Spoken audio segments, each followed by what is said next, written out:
के साथ की थी कि जो इमरान खान के करीबी साथी हैं, जिस पे खान साहब को बहुत ट्रस्ट है, और वो दो लोग कौन से हैं डॉक्टर साहब से जानते हैं। अस्सलाम वालेकुम, मैं हूं फलक शेख और आप देख रहे हैं फलक शेख ऑफिशियल। नाज़रीन, मेरे साथ मौजूद हैं डॉक्टर मोहम्मद अली, जो कि एस्ट्रोपामिस्ट, जफर स्पेशलिस्ट, रंग रोशनी खुशबू के इस्तेमाल और कुरान और हदीस की मदद से मुख्तलिफ बीमारियों का इलाज करते हैं। आपके समाजी, आपके माशरती मसाइल, जो भी मामला आपके हैं, स्क्रीन पर नंबर आ रहा है डॉक्टर साहब का।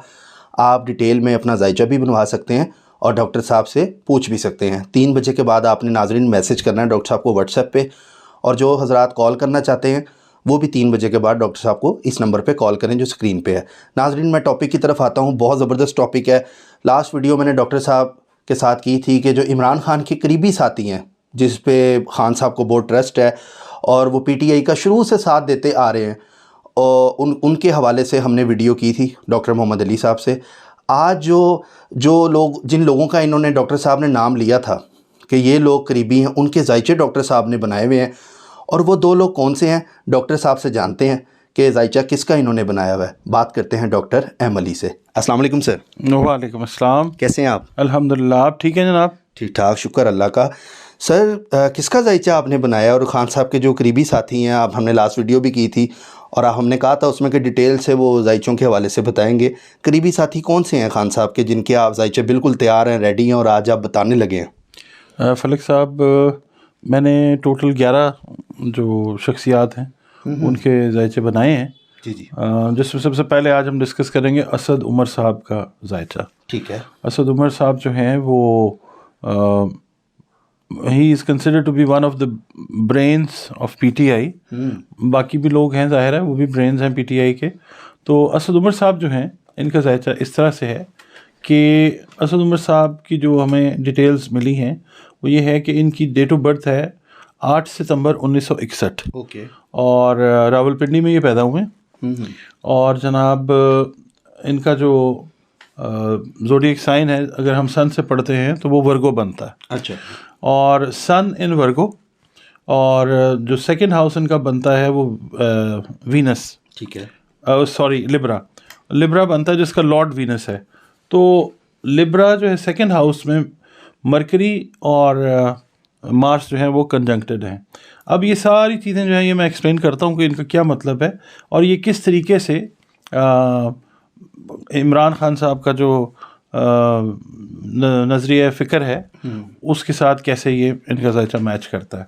फिर इनका जो 5th हाउस है, 5th हाउस जो है वो कैप्रिकॉन है, और उसके अंदर सैटर्न और जुपिटर जो है वो कंजंक्टेड हैं।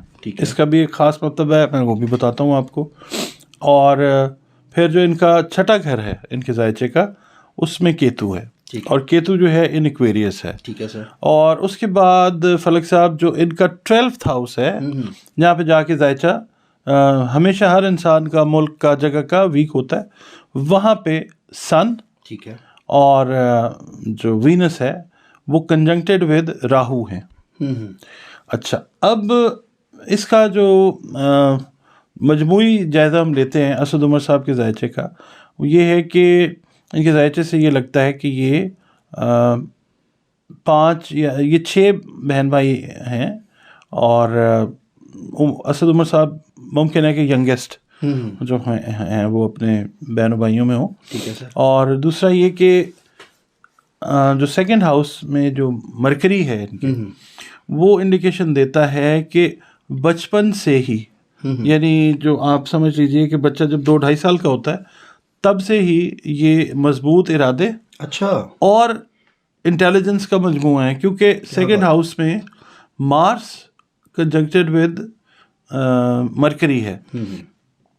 तो गैर मामूली जहानत और गैर मामूली जो कुव्वत इरादी है ये उसको जाहिर करती है चीज़। ठीक है। बचपन से ही, यानी ये इस तरह से इनका है जहन। तो ये चीज़ जो है काबिलियत की तरफ भी इंडिकेशन देती है कि ऐसा बच्चा जो होता है वो बचपन से ही बड़ा, आप समझ लें कि जहानत की तरफ उसका जो है वो मामला होता है। फिर 5th हाउस इनका जो है उसमें सैटर्न जो है वो कंजंक्ट है जुपिटर के साथ। अच्छा, सैटर्न जो है वो लॉर्ड है मैसेस का, सैटर्न वेस्ट का लॉर्ड है।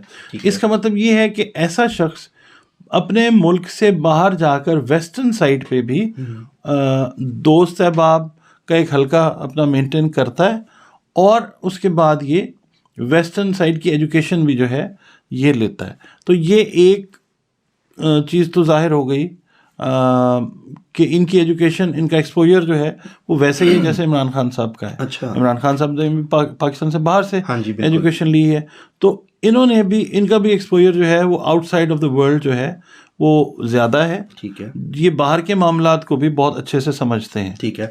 सर मुझे बताएं कि इनके जायचे में जो आपने बनाया हुआ है, इसमें क्या लगता है कि खान साहब के साथ जो वफादारी है वो किस हद तक आपको नज़र आ रही है इनके जायचे में, कि कब तक खान साहब के साथ ये रहेंगे?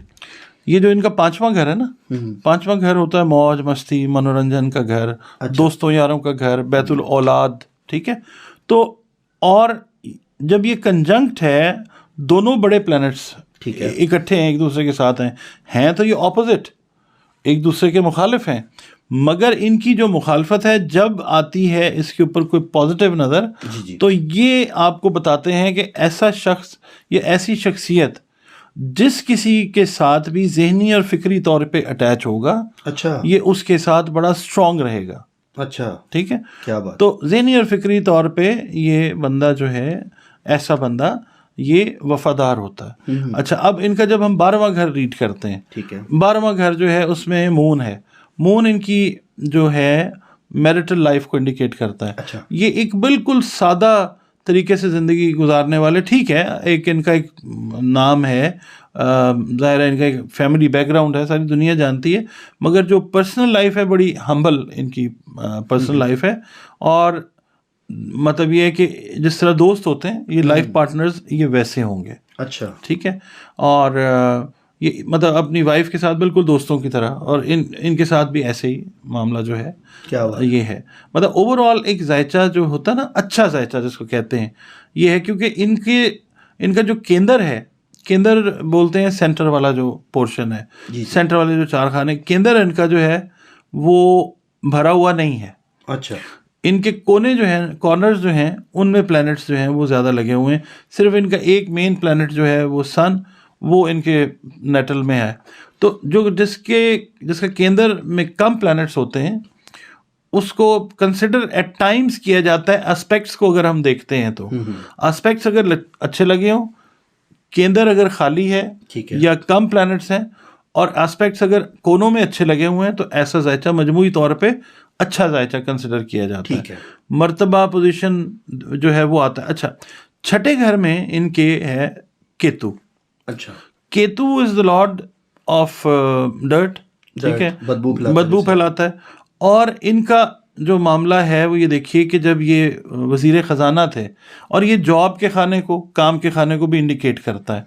अफवाहों की जद में आके, र्यूमर्स की जद में आके इनका जो था ना वजारत ख़जाना वाला मामला, वो साजिश के तहत जो है, या जो भी आप कह सकते हैं, 6ठा घर इंडिकेट करता है कि इनकी जॉब जो हम अब इनका करंट सिनेरियो हम वक्ती जायचा जब देख रहे हैं, तो लास्ट इनका जो काम था, गवर्नमेंट सर्वेंट थे ये यानी वज़ीर थे, तो इन्होंने वो जॉब खो दी। ठीक है। अब जैसे ये केतु जो है ट्रांजिट में आएगा, आगे आएगा, तो फिर एक लंबे अरसे तक ये किसी अच्छी पोजीशन के ऊपर जो है ये फायज रहेंगे। अच्छा, इन फ्यूचर अगर गवर्नमेंट आती है इनकी, खान साहब की वज़ीर आज़म बनते हैं, तो ये अच्छे ओहदे पे आपको नज़र आएंगे?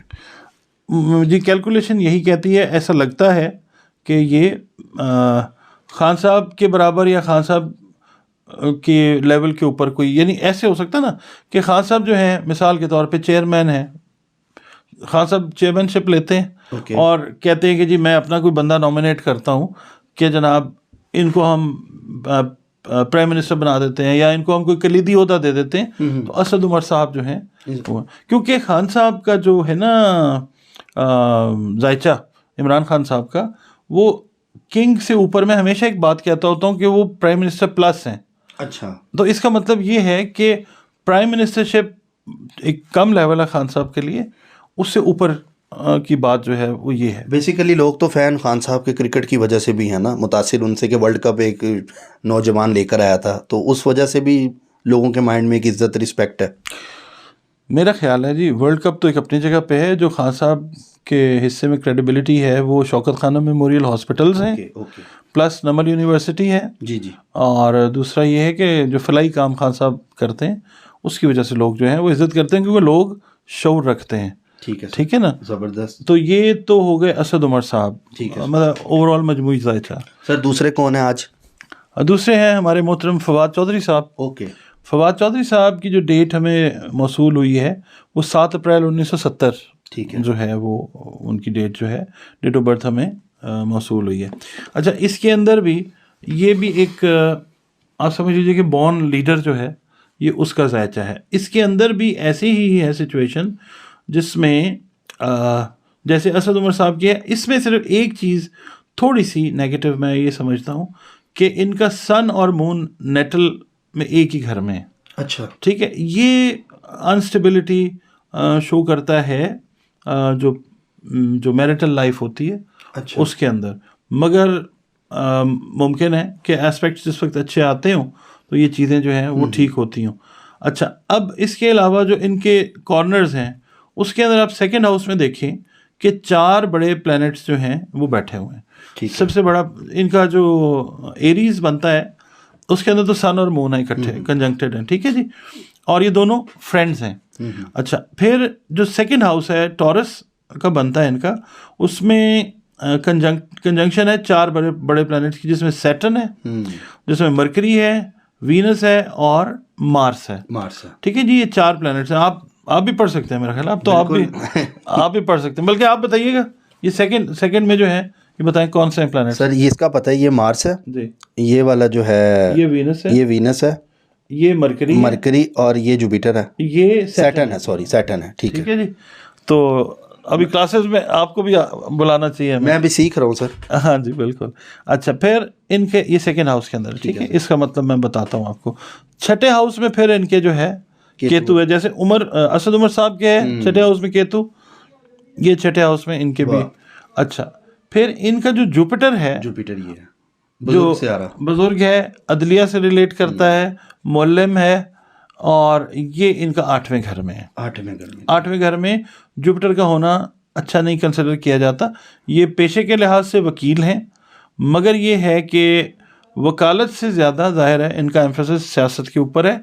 और 8वें घर में जुपिटर का होना ये इंडिकेशन ये देता है कि ये कंट्रोवर्शियल रहेंगे। अच्छा, मतलब अपनी लाइफ में ना, मतलब ये है कि कंट्रोवर्सीज का सामना इनको करना पड़ता रहेगा। ठीक है।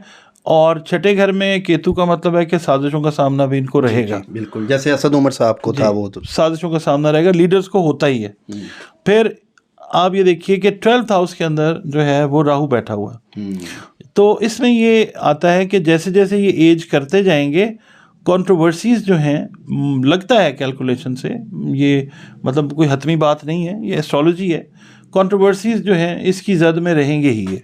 अच्छा, मतलब जब जहाँ तक अल्लाह ताला ने इनकी उम्र अजीज़ को रखा है वहाँ तक ये जाहिर है एक लीडर जो है वो रहता ही कंट्रोवर्सीज में ज़्यादातर। मतलब इनका अगर जायचा ओवरऑल देखें अच्छा है सर फवाद चौधरी साहब का? फवाद चौधरी साहब का जायचा जो है अच्छा है, मगर ये है कि फवाद चौधरी साहब के साथ इशू ये है कि आउटस्पोकन होने की वजह से, क्योंकि इनकी जो 4 प्लैनेट्स हैं ना, मरकरी, वीनस, मार्स और सैटर्न, ये एक ही घर में होने की और टॉरस में है ये, तो ये इंडिकेशन ये देते हैं कि ये एट टाइम्स जो है ना अपना टेम्पर लूज भी कर देते हैं। ठीक है, जैसे जैसे इन प्लैनेट्स को ट्रांजिट के अंदर नेगेटिव एंगल्स आएंगे तब तब ये इन प्रॉब्लम से रिलेटेड इन प्लैनेट से रिलेटेड प्रॉब्लम्स का शिकार होंगे। मिसाल के तौर पे सैटर्न जो है वो पब्लिक से रिलेट करता है, हम मेजरली ले लेते हैं, कई दफ़ा पब्लिक के नेगेटिव सेंटिमेंट का सामना करना पड़ा होगा और पड़ भी सकता है। मरकरी जो है, mercury is the Lord of communication, verbal expression जो है उसके अंदर भी जब यहाँ से राहु या केतु गुजरेगा इस घर से ट्रांजिट में, तब इनको अपनी बात की वजह से, अपने बोलने की वजह से प्रॉब्लम आएगी। अच्छा, फिर उसके बाद वीनस जो है और मार्स ये आपस में जो कंजंक्टेड तो हैं, मगर जाहिर है कि नेगेटिव एंगल्स भी लगते हैं। तो उसमें ये होता है कि एट टाइम्स फवाद साहब जो हैं वो जब डाउन होते हैं मतलब आप समझ लें कि हौसला अच्छा। हारने वाली कंडीशन होती है इंसान की, बंदा डाउन होता है, तो ये फिर जो है थोड़ा थोड़ा अर्सा डाउन रहने के बाद फिर ये मूवमेंट जो है ये पकड़ते हैं, यानी फौरी बूस्ट अप होना एट टाइम्स इनके लिए मुश्किल हो जाता होगा। अच्छा, ठीक है, इसका मतलब ये पूरा इनका जो है निकलता है। ओवरऑल अगर इनका मजबूरी जायचा हम देखते हैं, एजुकेशन भी इनकी ठीक है, ज़ाहिर है पढ़े लिखे आदमी हैं, वकील हैं, और अगर ये सियासतदान ना होते तो ये एक बड़े पाए के जज होते।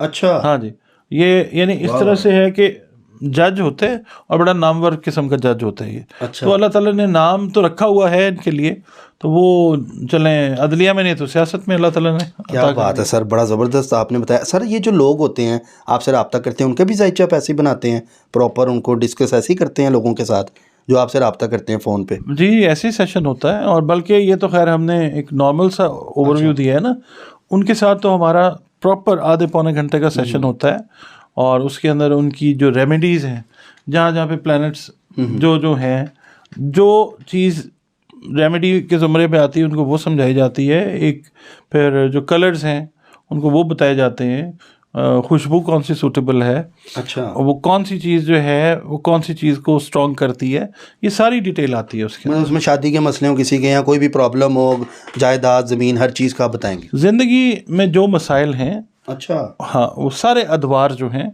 वो डिस्कस होते हैं उनके साथ। क्या बात है। और अब ये ना लोग सोच रहे हो कि हमारा जायचा ऐसे डिस्कस होगा, वो लोगों को बता दें कि पर्सनली होता है वो। हाँ, ये तो देखिए ना, ये तो हमारे लोग हैं, अवामी नुमाइंदे हैं, जिनको हम अपने सर का ताज बनाते हैं, बाद में फिर इन्हीं से डांट खा रहे होते हैं, परे हट जाओ परे हट जाओ। तो वो लोग जो उनका ज़रा सेशन आप अलहदगी में करते नहीं, हैं? वो जो हम लोग हैं ना, हम आम लोग जो हैं, उनका अलहदा, कभी भी आपने हमारे चैनल पे किसी का नाम नहीं सुना होगा ऐसे ही? कि हमने किसी का जायचा डिस्कस किया हो, हम नहीं करते। सर बहुत शुक्रिया आपके टाइम का। डॉक्टर मोहम्मद अली साहब ने, नाजरीन, बहुत ज़बरदस्त जायचा असद उमर साहब का और फवाद चौधरी साहब का बनाया है, और आपने देखा है कि एक एक चीज़ उन्होंने जायचे की सूरत में बताई है। तो आप लोगों का भी जायचा ऐसे ही बनता है, तो स्क्रीन पे नंबर है, डॉक्टर एम अली से आप रब्ता करें, अपना जायचा भी बनवाएं, और देखें जो भी मसले मसाइल आपके ज़िंदगी के हैं वो उसमें हल हो जाएं। हमारी तो दुआ है, कोशिश है, और फ़वक्तन डॉक्टर साहब से हम रिक्वेस्ट करेंगे कि डॉक्टर साहब हमें जो 11 जायचे थे उसमें से अब 9 रह गए, बाकी वो नेक्स्ट वीडियो में हम 2 का डिस्कस करेंगे, और देखते हैं कि फ्यूचर में क्या होने वाला है, क्योंकि वो तो बेहतर अल्लाह ताला ही जानते हैं। ये जस्ट एक कैलकुलेशन का इल्म है, ये हतमी फ़ैसला नहीं है, इस पे प्रॉपर यकीन करना शिर्क है, सिर्फ कैलकुलेशन की हद तक इसको आप लोग लें। तो नाजरीन, अपना फ़ीडबैक ज़रूर दीजिएगा और बताइएगा आपको ये वीडियो कैसी लगी। डॉक्टर एम अली एस्ट्रोलॉजर के नाम से भी यूट्यूब चैनल है, और फेसबुक पे भी है डॉक्टर साहब का चैनल, उसको भी जाके फॉलो करें, लाइक करें, तो फीडबैक ज़रूर दिया करें। ये बहुत ज़बरदस्त एक डॉक्टर साहब का इल्म है माशाल्लाह, और ये बताते हैं आपको, आपके बारे में भी बताएंगे। तो नाज़रीन, जो करता है वो अल्लाह करता है, अल्लाह जो करता है वो बिल्कुल ठीक करता है। अपने मेज़बान फलक शेख और डॉक्टर एम अली एस्ट्रोलॉजर को दें इजाज़त, मिलते हैं अगली वीडियो में। अल्लाह हाफिज़, अपना ख्याल रखिएगा।